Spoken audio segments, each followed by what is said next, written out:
আকাশে মোট 8টি না 10টি গ্রহ আছে। 8টি। সূর্যের গালে হাত দিয়ে কি পড়া? আঙুল দিয়ে পড়ো। গ্রহটির নাম বুধ। বুধ। সূর্য পৃথিবীর থেকে 13 না 31 লক্ষ গুণ বড়। 13। নিচে শূন্যস্থানগুলি পূরণ করো।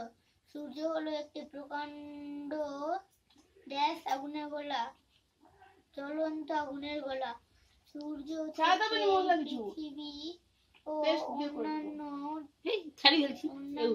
ড্যাশের উৎপত্তি হয়েছে। সূর্য থেকে পৃথিবীর অন্যান্য গ্রহের উৎপত্তি হয়েছে।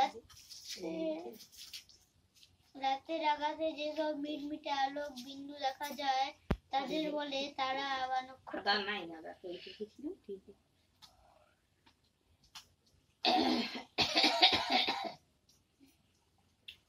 নিচের বাক্যগুলি কোনটি সত্য কোনটি মিথ্যা লেখো। পৃথিবী থেকে চাঁদের দূরত্ব প্রায় 8 লক্ষ কিলোমিটার। মানে এটা আচ্ছা সত্য নয় মিথ্যা। পৃথিবী সূর্যকে কেন্দ্র করে ঘুরছে। সত্য। বাম দিক ডান দিক। সন্ধ্যা বেলায় পশ্চিম আকাশে ধ্রুব তারা দেখা যায় না তারা দেখা যায়।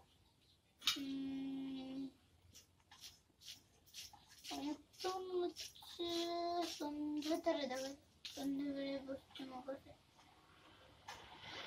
আকাশের উত্তর দিকে ধ্রুব তারা দেখা যায়। আকাশের উত্তর দিকে। সূর্য পশ্চিম দিকে অস্ত যায়।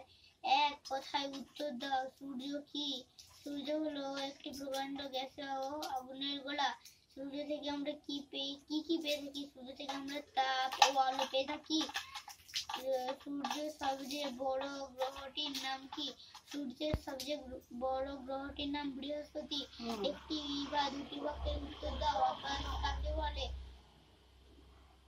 আমাদের মাথার উপর যে মহাশূন্য রয়েছে তাকে বলে আকাশ। নক্ষত্র কাকে বলে? রাতের আকাশে যেসব ছোট ছোট আলোক বিন্দু মিটমিট করে জ্বলে তাদের নক্ষত্র বলে। গ্রহ কাকে বলে? যারা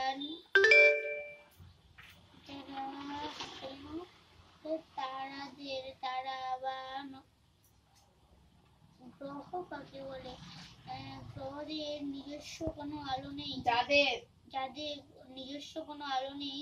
সূর্য এই নক্ষত্রের চারিদিকে ঘোরে এবং নক্ষত্রের আলোতে আলোকিত হয় তাদের গ্রহ বলে। 3টি বা 4টি বাক্যের উত্তর দাও। দিন রাত্রি কিভাবে হয়? আকাশে রোজ সকালে সূর্য সকালে খুব আকাশে ওঠে। দুপুর বেলায় সূর্য আমাদের ঠিক মাথার উপরে থাকে। বিকেল হলে সূর্য পশ্চিম আকাশের দিকে ঢুকে যায় ও একসময় অস্ত যায়। সূর্যের আলোতে পৃথিবী আলোকিত হয়। এখানে যখন সূর্যের আলো পড়ে সেখানে হয় দিন ও উল্টো দিকে আলো না থাকলে সেখানে হয় রাত্রি। এটাই। সন্ধ্যা তারা কাকে বলে? সন্ধ্যা তারা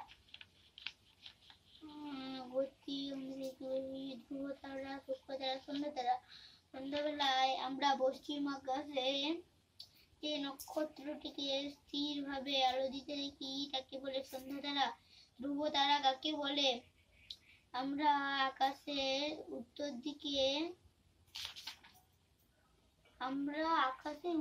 দিকে একটি তারাকে সারা বছরই একই জায়গায় স্থিরভাবে থাকতে দেখা যায়। এটির উদয় বা অস্ত কিছুই নেই, হয় না। ওই চিরস্থির তারা ও নক্ষত্রকে বলা হয় ধ্রুব তারা। স্বাস্থ্য রক্ষা, খাদ্য পানীয়, ভূমিকা। আমরা প্রতিদিন নানা রকম কাজকর্ম খেলাধুলা করি, এতে আমাদের শরীরে নানাভাবে ক্ষয় হয়। এই ক্ষয় পূরণ করার জন্যই আমরা খাদ্য গ্রহণ করি বা খাবার খাই। এটা একটা কথা আছে, স্বাস্থ্যই সম্পদ। তাই শরীরকে সুস্থ ও সবল রাখার জন্য খাদ্য গ্রহণ করা একান্ত প্রয়োজন। দুধ একটি আদর্শ খাদ্য। পেট্রোল বা ডিজেল ছাড়া যেমন গাড়ি বাস ট্রাক চলে না, সেরকম খাদ্য ছাড়া আমাদের শরীর অচল হয়ে পড়বে। খাদ্য আমাদের শক্তি যোগায়, খাদ্য আমাদের দেহে ক্ষয়পূরণ করে, খাদ্য আমাদের শরীরে বৃদ্ধি করতে সাহায্য করে, খাদ্য আমাদের রোগের হাত থেকে বাঁচায়। খাদ্য কেবল সুস্বাদু হলে চলবে না, সবসময় খেয়াল রাখতে হবে যে খাবারটি আমরা গ্রহণ করছি তা শরীরের পক্ষে কতটা উপকারী। যে খাবারই আমরা খাই না কেন, সেই খাবারটি টাটকা, গরম এবং রান্না করা শুদ্ধ খাবার হওয়া উচিত। সুস্থ সবল শরীর থাকলে মন সবসময় ভালো থাকে, কাজ ভালোভাবে করতে পারা যায়। তাই বাসি খাবার, বাজারের গাড়া ফল, প্যাকেটের খাবার ইত্যাদি খাওয়া একেবারেই উচিত নয়। স্বাস্থ্য রক্ষার জন্য নিজের নিয়মগুলি মেনে চলা উচিত।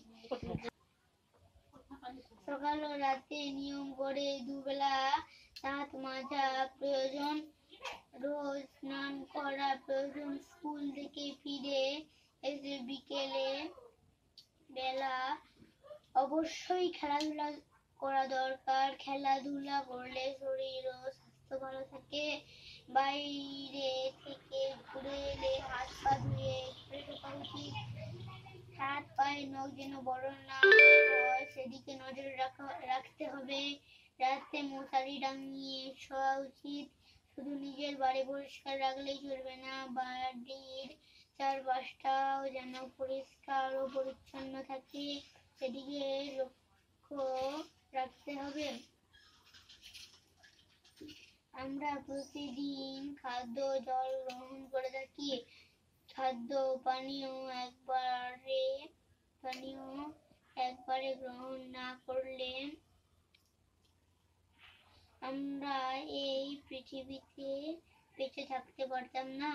আমাদের মনে রাখতে হবে খাদ্য পানীয় আমাদের দেহের বৃদ্ধি ও পুষ্টি সাধন করে থাকে। জল দিয়ে আমরা স্নান করি, জল দিয়ে আমরা আমাদের ঘর বাড়ি পরিষ্কার করি, জল দিয়ে জামা কাপড় কেচে পরিষ্কার করি। মাছ এবং অন্যান্য জলজ প্রাণী ও উদ্ভিদ জল ছাড়া বাঁচতে পারে না। জল আমাদের জীবনে এতটাই প্রয়োজনীয় জিনিস যে জলের অপর নাম জীবন।